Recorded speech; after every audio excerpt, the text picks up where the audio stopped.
testimony and the questions, it strikes me that perhaps both sides are losing a perspective of why we have a First Amendment. It's because the freedom to speak our minds is absolutely essential to a free society. Jefferson said, "Error of opinion may be tolerated where reason is free to combat it." Speech can be ugly, disgusting, hateful, prejudiced, and alarming, but it can never be dangerous to a free society as long as men and women of goodwill have the freedom of speech to dispute it, challenge it, and reject it. Suppressing speech, even the most hate-filled speech, doesn't diminish its influence, it strengthens it. I think Churchill made this point very clearly when he said, "It is the very conflict of spiritual and moral ideas which gives the free countries a great part of their strength." You see these dictators on their pedestals, surrounded by the bayonets of their soldiers and the truncheons of their police, yet in their hearts there is unspoken fear. They are afraid of words and thoughts. Words spoken abroad, thoughts stirring at home, all the more powerful because forbidden terrify them. A little mouse of thought enters the room and even the mightiest potentates are thrown into panic.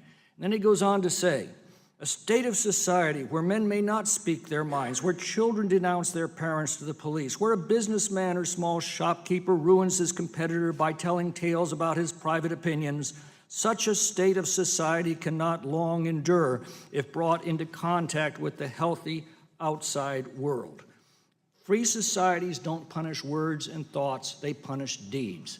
And the reason for that is because words and thoughts can be countered by words and thoughts. That's why we have a First Amendment.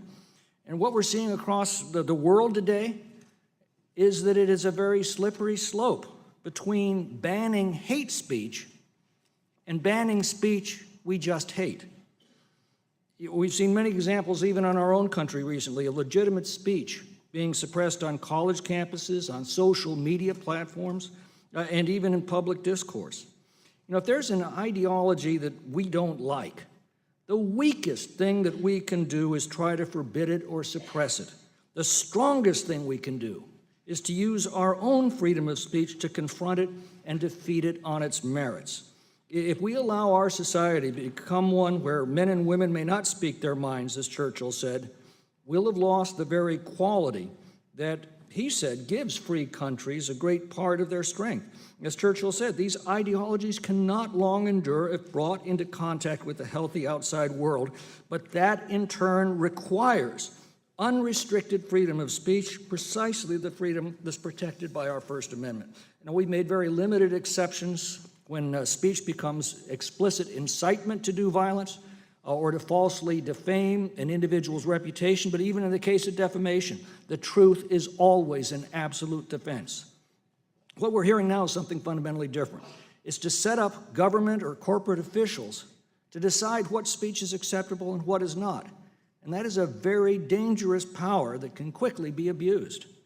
Today, a great deal of public discourse is conducted on social media. Major platforms like Google and Facebook that are here today, we've granted them legal immunity from the content of their platforms under the assumption that they're merely providing a public square and that those who use it should be held accountable for their own statements. This is appropriate as long as these platforms are not practicing any form of censorship or favoritism, other than, of course, censoring explicit incitement to violence. We're discovering, however, they're indeed practicing censorship and political favoritism. This is their right as private corporations, but once they begin to practice censorship and political favoritism, they cease to be neutral platforms and instead become publishers who are responsible for their content and subject to action for incitement or defamation. So my question to the internet platforms represented here today is, I don't think you can be both. You can't be a neutral platform and at the same time exercising editorial control over content. So question very simply is, which are you? Are you a neutral forum or are you an editorial publication responsible for your content? Mr. Potts?